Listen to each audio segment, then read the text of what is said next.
Goeienaand en welkom by die Weersentrum.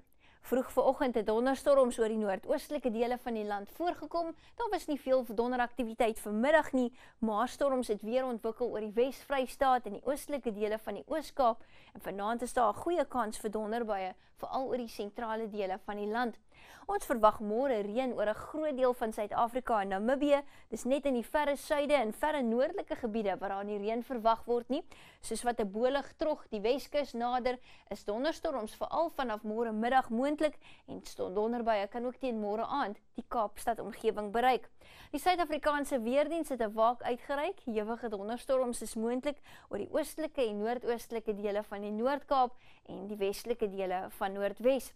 In KwaZulu-Natal word bewolkte reënweer langs die kus verwag, terwyl enkele donderstorms oor die binneland gaan voorkom, waar dit ook 'n warmer dag sal wees. In die Oos-Kaap verwag ons enkele donderbuie oor die noordelike dele en bietjie ligte reën langs die Wildekus, andersins hoofsaaklik sonnige toestande vir die suidkus, gedeeltelik bewolkte weer in George en Mossel Bay, maar enkele donderbuie kan in Beaufort Wes voorkom.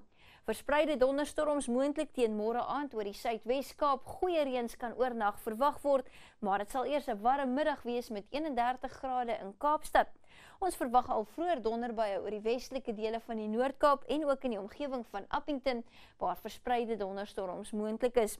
Enkele donderbuie word vir die Vrystaat voorspel en dit sal bietjie koeler wees met maksimums van 28 in Bethlehem en Harrismith. Hoofsaaklik bewolkte weer met enkele donderbuie in Noordwes, Ventersdorp met 'n maksimum van 29 grade. Dit gaan baie warm wees, veral oor die verre noordelike en oostelike dele van Limpopo. Enkele donderbuie word oor die res van die provinsie verwag. Enkele donderstorms ook moontlik op die Hoëveld van Mpumalanga met maksimum temperature in die hoër 20s en dit gaan baie warm wees in Skukuza en Bombela. Ons verwag 'n warm, bedompige middag in Gauteng met enkele donderbuie en maksimums van 29 in Johannesburg en Vereniging. Oor die suidelike dele van Namibië hoofsaaklik bewolkte toestande met reën en donderbuie, baie goeie kanse vir storms in die omgewing van Windhoek. Verder noord het ons ook enkele donderstorms in die voorspelling. Die wind gaan môre matig waai in die Bloemfontein en De Aar, maar sterker langs die Oos-Kaapse en ook KwaZulu-Natal se kus. Teen Woensdag verwag ons verdere reën en donderbuie in die Wes- en Oos-Kaap. Dit sal later in die dag opklaar en Donderdag is goeie reëns weer moontlik oor die somerreënvalgebied. Dis al vanaf die Weersentrum. Geniet die aand.